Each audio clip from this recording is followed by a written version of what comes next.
안녕하십니까. 오늘은 23강 계몽편 보겠습니다. 앞서 다시 읽기 볼까요? 금목수화 토가 제천의 위오성이요 제지의 위오행이니 금은 이위기하고 목은 이위궁하고 곡생어토하여 취수화위 음식하니 즉 범인 일용지물이 무비사오행지물이 아니라. 한 번 더. 금목수화토가 제천의 위오성이요 제지의 위오행이니 금은 이위기하고 목은 이위궁하고 곡생어토하여 취수하위 음식하니 즉 범인 일용지물이 무비오행지물이 아니라. 금목수화토가 하늘에 있어서는 오성이 되고 금성, 목성, 수성, 화성, 토성이 된다는 거죠. 땅에 있어서는 오행이 되니 금은 그릇을 만들고 쇠로는 그릇을 만들고 나무로는 집을 짓고 곡식은 토양에서 자라서 또 물과 불을 취해서 음식을 먹으니 음식으로 하니 무릇 모든 일반 무릇 사람들이 날로 사용하는 물건이 오행의 물건이 아님이 없다. 무비 뭐뭐 아님이 없다. 이중부정 강한 긍정이죠. 금목수와 또 오행이 밑에 땅에 있는 오행이 쓰이지 않은 것이 없다. 쇠로는 그릇을 만들고 나무로는 집을 짓고 토양에서 또 곡식이 자라게 하고 또 물과 불을 취해 가지고 음식을 끓여 먹고 화식을 하고 하잖아요. 그러니 물론 날로 사용하는 물건 중에 오행이 아님이 없다. 오행이 다 포함된다 이 말이죠. 자, 다시 한번 들어볼까요? 금목수화토가 제천의 위오성이요 제지의 위오행이니 금은 이위기하고 목은 이위궁하고 곡생어토하여 취수하위 음식하니 즉 범인 일용지물이 무비오행지물이 아니라. 자, 오늘 수업 볼까요? 오행이 고, 이게는 예고에서 애워 싸가지고 구들고자죠. 구들고인데 문장 앞에 있을 때는 부사로 진실로로 쓰이죠. 오행이 고유 상생지도하니 오행에는 진실로 상생의 도가 있으니 서로 도와주는 서로 낳게 하는 도가 있으니 금생수하고 금에서는 물이 생기고 수에서는 목이 생기고 목에서는 화가 생기고 화에서는 토가 생기고 토에서는 금이 생기고 금이 다시 물이 생기니 뭔 말이냐?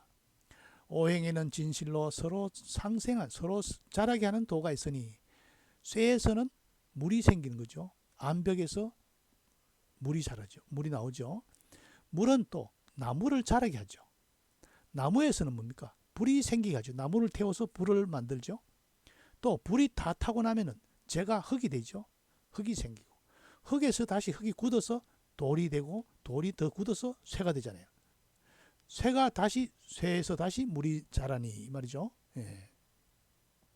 그러니까 오행 중에 금에서는 물이 나오고 물에서는 나무가 자라고 목에서는 목을 통해서 불이 자라고 불이 생기고 불에서 또 재가 되어서 흙이 자라고 흙에서 다시 쇠가 만들어지고 쇠에서 다시 그 안에 암벽 사이에서 물이 만들어진다 이 말이죠. 생기되니 말이죠. 같이 읽어볼까요? 오행이 고유 상생지도하니 금생수하고 수생목하고 목생화하고 화생토하고 토생금하고 금이 복생수하니. 그렇죠? 다음 볼까요? 오행지 상생야 무궁. 자, 이 궁자를 보세요. 오른쪽에는 활궁이죠. 요 앞에 몸신하고 합치면 몸궁입니다. 몸궁.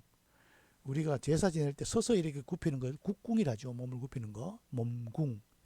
몸궁에다 위에 구멍 혈이 부수죠. 몸이 구멍에 들어가면 어떻게 되겠습니까? 답답하겠죠. 그래서 궁활궁, 다할궁이 되는 겁니다. 예.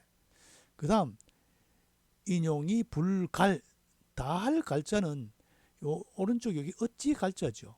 어찌 갈자의 음을 빌려서 다할 갈자 됩니다. 어찌 갈자의 앞에 설립이 없고 물수가 있으면 목마를 갈, 말서머니 있으면 아뢰 알, 설립이 있으면 다할 갈, 위에 불초가 있으면 칙갈, 예, 다알 갈 리을 받침 입성이 되죠. 예, 다할군과 다할갈이로 대꾸를 해놨죠. 오행이 상생하는 것이, 오행의 상생이 끝이 없어서 사람들이 사용하는 것이 또 끝이 없다. 다 할 수가 없다. 예. 금목 수화토가 계속 사용해도 계속 나온다. 예. 그래서 오행을 이야기한 거죠. 금목 수화토를 가지고 얘기한 거죠. 예. 오행의 상생하는 것이 무궁해서 끝이 없어서 사람의 사용하는 것도 끝이 없게 된다. 이 말이죠. 오행지 상생야 무궁하여 이인용이 불가알은이니라. 굳이 토를 단다면은 오행지 상생야가 무궁하여, 그렇죠? 오행지 상생야가 무궁하여 이인용이 불가알은이니라. 자, 다음 볼까요? 자, 오행의 상생도 했던 앞에 수생목 하겠죠? 수생목. 예. 목생화, 화생토, 토생금, 금생수. 그렇죠? 물에서 나무가, 예, 금생수, 금에서 암벽에서 물이 나오고, 물을 먹고 나무가 자라고, 나무를 가지고 불을 일으키고, 불이 타고 난 뒤에 재가 흙이 되고, 흙이 다시 굳어서 쇠가 되고, 쇠가 다시 물이 되고, 상생이죠. 서로 도와주는 거. 예. 제 이름을 왜 여기 써놨느냐? 제가 중간에 종자가 쇠북종자, 쇠금이죠. 저희 선친이 위에 마지막 자가 터기자입니다. 기자학렬. 기자학렬은 거기 밑에 흑토입니다. 토에서 금이니까 토생 뭡니까? 금이죠. 토생금. 그러니까 토생금. 그 다음에 제 아들을 해야 되겠어요. 금생수가 되겠죠. 예. 이렇게 경주체가는 이렇게 이름을 학렬자로 오행으로 이름을 짓습니다. 그러면 어떻게 됩니까? 아버지와 자식 간에 싸우질 않겠죠. 상생을 해놨으니까. 그런 의도가 있죠. 예. 요즘은 오행이 그렇게, 뭐 한의에서는 오행을 가장 중요시 여깁니다만은, 옛날부터 벌써, 왕안석부터도 오행이 근거가 없다 이런 이야기가 하죠. 그런데 지금 이름에서도 이런 오행을 통해서 이렇게 이름을 짓기도 합니다. 금생수, 수생목, 목생화, 화생토, 토생금. 그렇죠? 자, 오행의 상생과 상극으로 남녀 궁합보기. 자, 예를 들면은 무술기해 가면은 무술년과 기해년은 한 해 차이죠. 개띠, 돼지띠니까. 평지목이란 말이죠. 목. 그러면 이 남자 같으면 남목이 되겠죠. 그러면 이 밑으로 내려갈수록 경자생, 신축생 한 살, 두 살 밑으로 내려가는데 목생화잖아요. 목생화. 그러면 목생화가 되려면 한 살, 두 살, 세 살, 네 살, 5살, 6살 밑에, 5살이나 6살 밑에가 여자가 궁합이 맞는 거죠. 남목, 여화, 목생화가 되니까, 그죠? 예. 그럼 만약에 무술생 같으면은 둘, 셋, 넷, 다섯, 6살, 7살 밑에가 궁합이 맞겠죠. 이렇게 궁합을 봤다는 거죠. 예를 들면 수극화다. 물과 불은 상극이잖아요. 그죠? 물과 불은. 그러면 남자 나이가 갑진이나 을사년, 용띠나 뱀띠인데 여자가 밑에 병원년이나 정민년이다. 그럼 뭡니까? 물과 불은 만날 싸우는 거죠. 예. 그러니까 갑진생과 을사생에 태어난 남자와 병원년과 정민년에 태어난 여자와는 결혼하면 안 된다는 거죠. 예. 아직까지 이 명문당의 책이 나오는데 사실상 근거는 없는 겁니다. 예. 그냥 이렇게 옛날 사람들은 이걸 또 믿고 봤죠. 이게 오행의 상생과 상극으로 궁합을 본 겁니다. 자, 오늘 수업 다시 읽어볼까요? 오행이 고유상생지도하니 금생수하고 수생목하고 목생화하고 화생토하고 토생금하고 금이 복생수하니 오행지상생야가 무궁하여 이인용이 불갈언이니라. 한 번 더.